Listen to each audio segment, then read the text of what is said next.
स्वर्ग स्थिता नाम यह जीव लोके चत्वारि चिन्हानि बसंत देहि।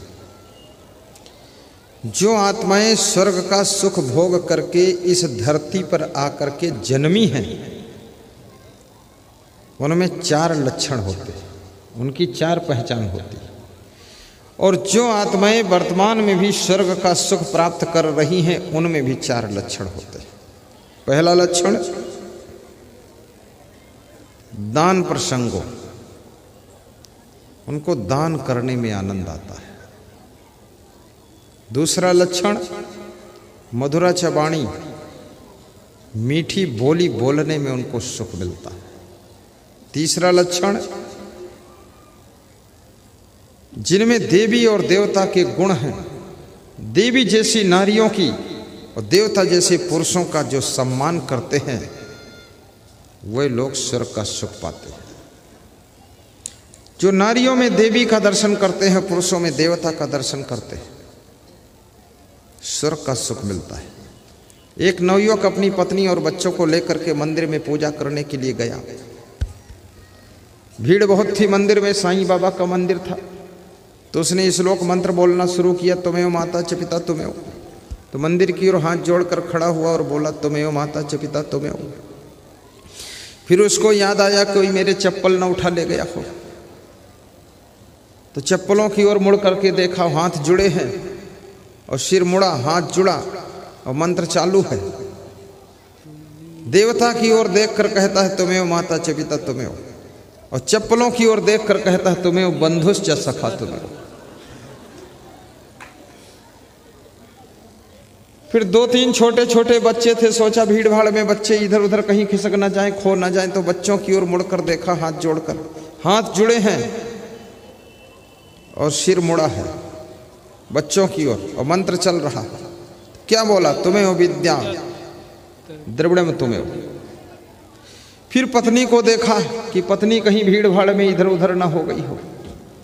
जिनके पत्नी होती है वे सत्संग में अगर पत्नी को लेकर आते हैं ना, तो आधे मन से ही सत्संग सुन पाते, आधा मन तो पत्नी में लगा रहता है।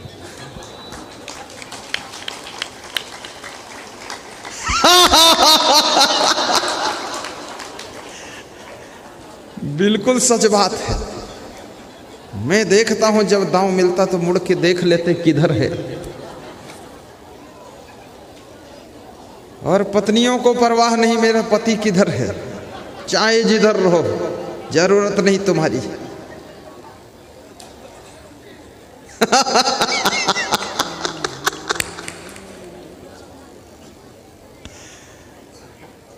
तो पत्नी की ओर मुड़ करके देखा, पत्नी की ओर मुड़ा और हाथ है जुड़ा और मंत्र है चालू। तो क्या बोला? देवता की ओर बोलता है, तुमेव माता च पिता तुमेव, और हाथ जुड़ा और सिर मुड़ा। चप्पलों की ओर देखा, कोई चप्पल तो नहीं लेगा, तो बोला, तुमेव बंधुश्च सखा तुमेव। फिर बच्चों की ओर मुड़ करके देखा, हाथ जुड़े हैं, मंत्र बोल रहा कि तुमेव विद्या द्रविड़म तुमेव। और पत्नी की ओर जब मुड़ करके देखा और मंत्र चालू है, तो बोलता है, तुमेव सर्वम मम देव देव।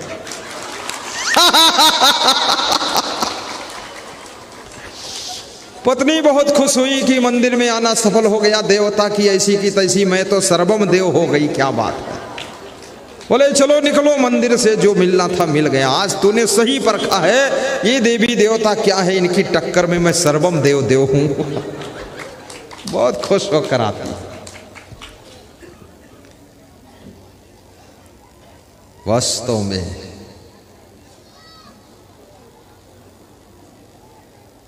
नारियां अपनी अगर गरिमा को संभाल ले, तो नारियों का स्थान किसी भी देवी से कम नहीं। और पुरुष यदि अपनी महिमा को संभाल ले, तो पुरुष का स्थान किसी देवता से कम नहीं। एक ट्राली के पीछे लिखा हुआ था सेंटेंस कि मानव देवता नहीं बन पाया, इस बात की कोई गम नहीं। मानव देवता नहीं बना, इस बात की कोई गम नहीं। और खुशी इस बात की है कि मानव दानव नहीं बना, ये बात भी कोई कम नहीं, ये बात भी कोई कम नहीं।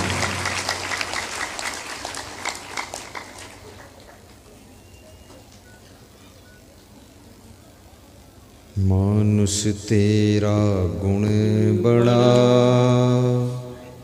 मानस न आवे काज, हाण न होते आवरण, त्वचा न बाजन बाज।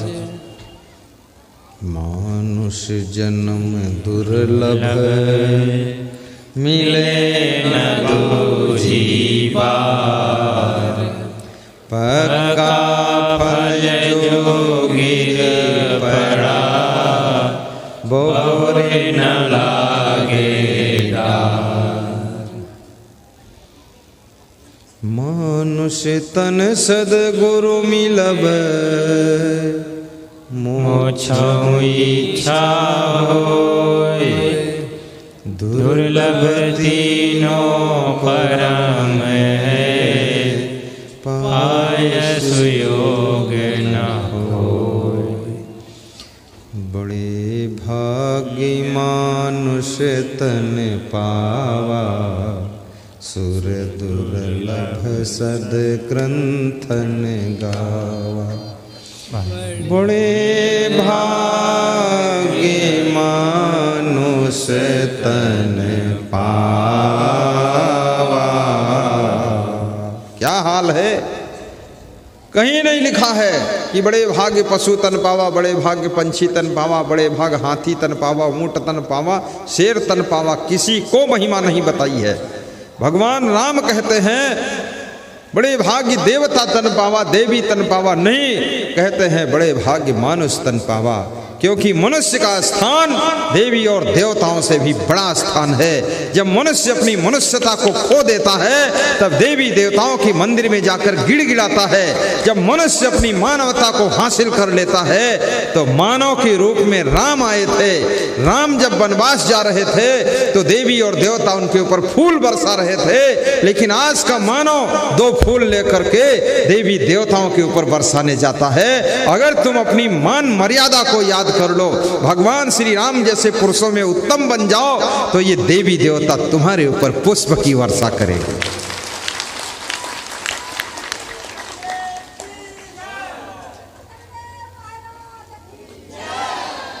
है एक महिला जिंदा बैठी है, मेरी जय बोल रही है।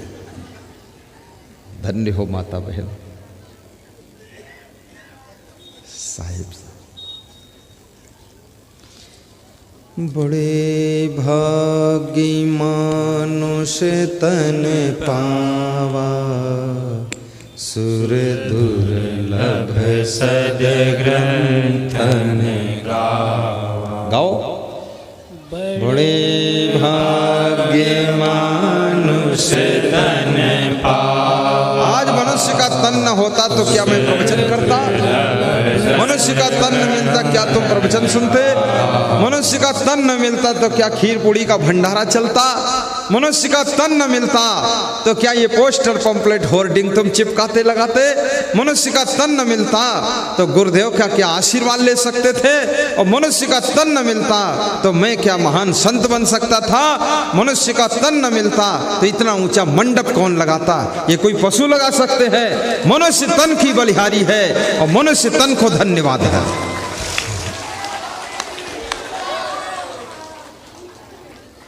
बड़ी भाग्य मानुष तन पावा, सुर दुर्लभ सद्ग्रंथन गावा। सुर दुर्लभ सद्ग्रंथन गावा। सुर दुर्लभ सद्ग्रंथन गावा। बड़ी भाग्य मानुष तन पावा। क्यों महीना है, क्यों महिमा है, क्यों गरिमा है? मनुष्य तन का क्यों मूल्य इतना है? क्योंकि साधन धाम मोक्ष कर द्वार। रामायण से भी सुना सकता हूं कि नहीं? रामायण बोल सकता हूं कि नहीं? बोल सकता हूं? गीता तो बोल दिया बिना पूछे, पर रामायण पूछ कर बोल दूंगा। बोलूं रामायण से 2-4 चौपाई, फिर राधे श्याम रामायण से भी बोल सकता हूं। अरे कहीं से बोलो, क्या लफड़ा है, अपन तो सुनना है। अच्छा अच्छा सुनाओ गुरुदेव, चाहे जिस शास्त्र का हो। साधन धाम मोक्ष के द्वार। दोहराइए, मेरे साथ गाइए।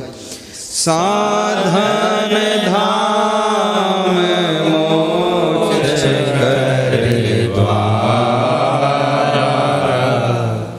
पाए न जेहि परलोक समारा,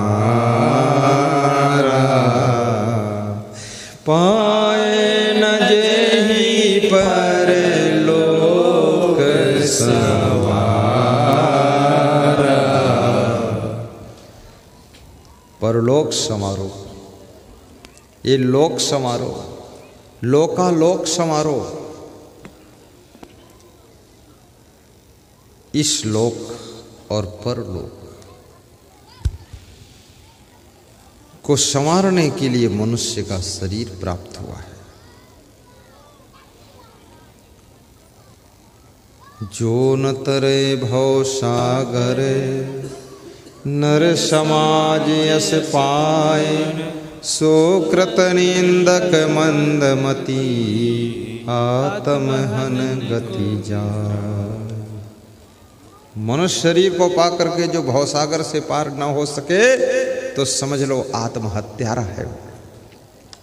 इस आत्मा को तरने और तारने का अवसर मनुष्य का शरीर है। और मनुष्य शरीर प्राप्त होने के बाद फिर भी माया मोह में डूबे रहे, न सत्संग किया, न भक्ति किया, न तो दान पुण्य किया, न सेवा किया, न परोपकार किया, और न स्वाध्याय किया, न प्रवचन सुना, और मनुष्य जीवन को ऐसे गुजारा जैसे पशु पक्षी कीड़े मकोड़ी की तरह पैदा हुए, खाए पिए, भोग विलास किए, मर गए। क्या कहें अहबाब, क्या कार्य नुमाया कर गए। बीए किया, नौकर हुए, पेंशन मिली और मर गए। इतना ही कर गए, अहंकार रख गए। क्या करना है, ये जीवन का अर्थ नहीं।